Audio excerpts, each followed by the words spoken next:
short story for the day. Title: Keep Your Dream. I have a friend named Monty Roberts who owns a horse ranch in San Isidro. He has let me use his house to put on fundraising events to raise money for youth at risk programs. The last time I was there he introduced me by saying, "I want to tell you why I let Jack use my horse." It all goes back to a story about a young man who was the son of an itinerant horse trainer who would go from stable to stable, racetrack to racetrack, farm to farm and ranch to ranch, training horses.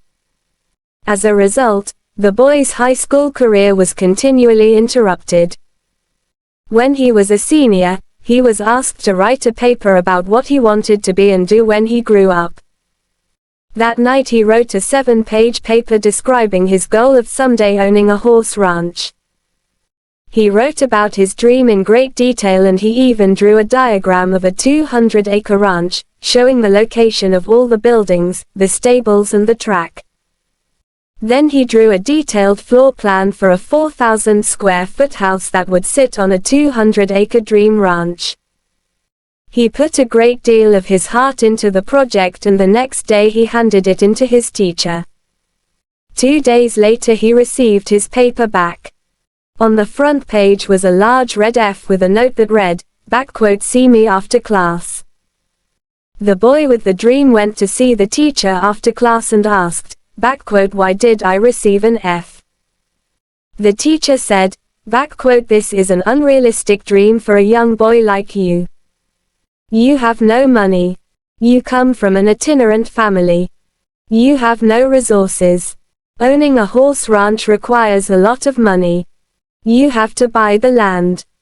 You have to pay for the original breeding stock and later you'll have to pay large stud fees. There's no way you could ever do it." Then the teacher added, "If you will rewrite this paper with a more realistic goal, I will reconsider your grade." The boy went home and thought about it long and hard. He asked his father what he should do. His father said, "Look, son, you have to make up your own mind on this.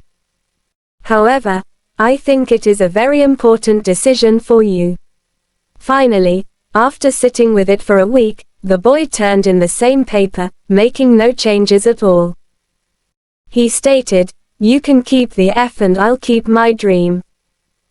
Monty then turned to the assembled group and said, "I tell you this story because you are sitting in my 4,000 square foot house in the middle of my 200-acre horse ranch. I still have that school paper framed over the fireplace."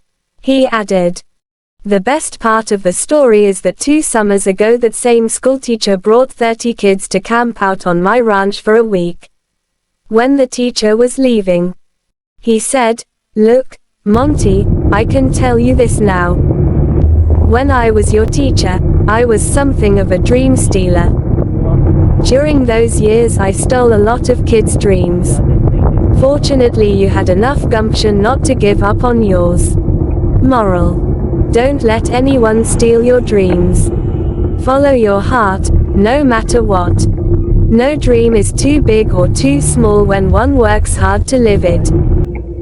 One should always try making dreams come true no matter what." The end. Thank you for watching.